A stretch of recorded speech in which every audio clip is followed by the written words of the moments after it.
Hello, friends, and welcome to this week's episode of the Shumate News Forum. I'm Rich Shumate. I'm coming to you from beautiful Little Rock, Arkansas today.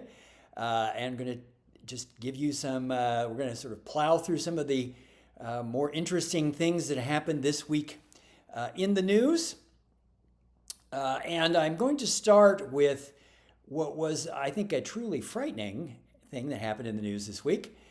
This was the news that OpenAI came out and said that one of its AI models that it was testing actually went rogue and launched a cyber attack on another site without even prompting.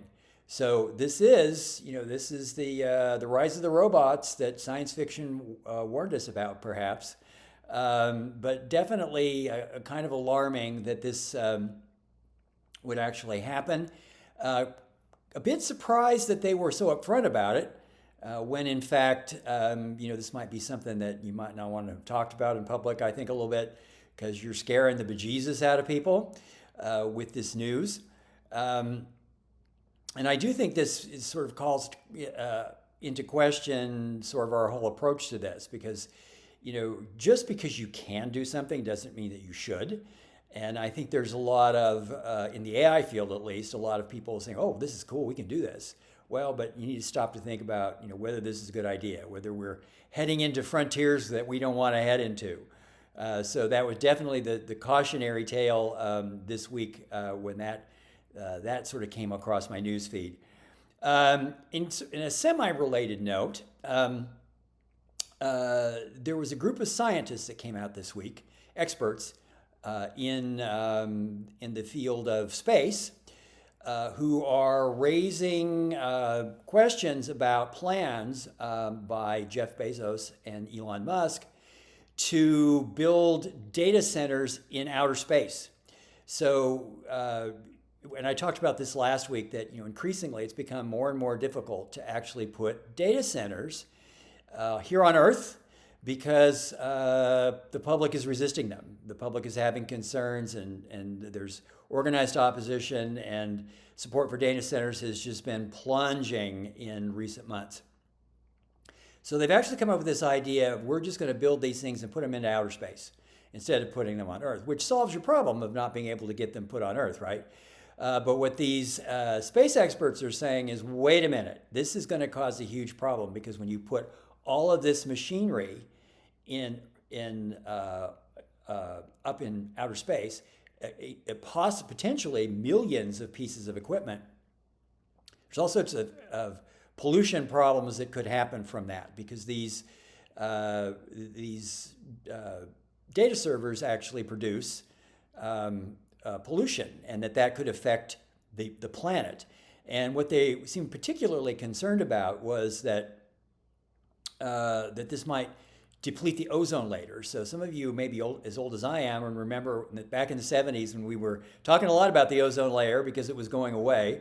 And we fixed that, because what was making the ozone layer go away back then was aerosol sprays, which we changed the formulation of, and the ozone layer actually restored itself. But now it's potentially under threat again. And why this is so cognizant right now is that some of these big tech companies are actually trying to get approval from the Trump administration to actually pursue these data centers in space. As we've seen, the Trump administration has been very friendly to big tech and very friendly to the whole concept of data centers. And so this could really be a significant escalation in this, and moving us into areas where we might not want to go. So this is certainly something to keep your eyes on as we move forward. Another thing that came up in the news this week was the Trump administration's effort to try to go after reporters from the New York Times because of a particular story that the Times has been covering that the Trump administration really doesn't like people to be talking about. And that is, it's a bit of an insignificant story in the grand scheme of things, but it concerns the jet that the government of Qatar gave to Trump to replace Air Force One. And you'll remember there was a lot of reporting around the fact that he had taken this jet to the NATO summit and he had to fly back in the regular Air Force One because it was a security risk because the new plane was not actually equipped with anti-missile systems to protect it from being targeted by a missile. And the administration got mad about this and they decided that they were going to subpoena reporters from the New York Times to try to force them to reveal their sources, which there is no federal shield law that protects journalists on the federal level from such intrusion, although states do have shield laws. But what we learned this week was that they now are not only went after the reporters, but they also went after the reporters' friends and family, including in one case issuing a subpoena to the mother of a New York Times reporter. So this is a significant escalation. And as one of the groups that, there's a group that defends media rights that was raising alarms about this, as they noted, that not even in the mafia, there's a rule that you don't go after people's families, right? People's families are off limits. You might go after them, but not their families. And the sort of observation was that the Trump administration is trying to do something that even the mafia doesn't normally do. But this is clearly, I think, an effort to try to intimidate reporters. In this case, what the New York Times has been reporting has actually turned out to be very true. And it's just that the administration doesn't like it. And so they're going after them in this way and trying to intimidate them. Now, the New York Times is fighting these subpoenas. Even though there is no federal shield law, they're fighting them on other grounds. So we will see if any of these people ever actually have to go in front of a grand jury. But if the Times reporters or their family members aren't successful in quashing the subpoenas and they're called to testify, if they don't testify, then they could go to jail. It's I think no doubt at all the reporters would be willing to go to jail for this because it's just something that journalists do. There was a reporter from the New York Times, Judith Miller, who went to jail for 87 days over refusing to reveal the reporters. But family members would be a sort of a different thing. And I think the thinking is that even if the reporter is going to resist revealing their sources and be willing to go to jail, they won't want to subject their family members to that, and therefore just puts more pressure on them. So this is particularly out of bounds, and it'll be interesting to see how it plays out. Another curious story this week is going on in India, where there is something called the Cockroach Rebellion. And it's so called because it's basically a huge protest that has sprung up among Gen Z people organized online. And the protesters were dismissed as cockroaches by an official who was denigrating them. So they embraced the cockroach name and went with it. They've now formed what they're calling the Cockroach Janta Party. And these protests have spread all across India. And what started the protests was that in India, in order to get accepted into medical school and the civil service, you have to take these really competitive exams. And people who were in the know on the exams were leaking the information to give people an advantage. And when these leaks came to light, that's what sort of triggered this protest. And it has really spread more into an effort to get India to reform, to push for reforms in the education system. And they're now demanding that the education minister in Narendra Modi's government resign over this. And so this is actually just captivated India. It's just spread. It's basically all over the place. And so this would be sort of akin to what we see in the United States when we saw Black Lives Matter and Me Too organized. And it'll be interesting to see sort of how that goes. This week was a rather bad week for Bari Weiss and CBS News. You might remember that she was plunked from relative obscurity and made the head of CBS News by the network's new Trump-friendly owners, even though she had absolutely no qualifications for the position. And there has been much turmoil, including turmoil within 60 Minutes, which led to Scott Pelley being fired. So this has been sort of brewing for a while. And the news this week was that CBS's morning show had its lowest ratings ever in the history of the show as people flee from the network. 240,000 viewers in the 25 to 45 demographic, that's just horrible if you know anything about television ratings. Less than 1.6 million viewers.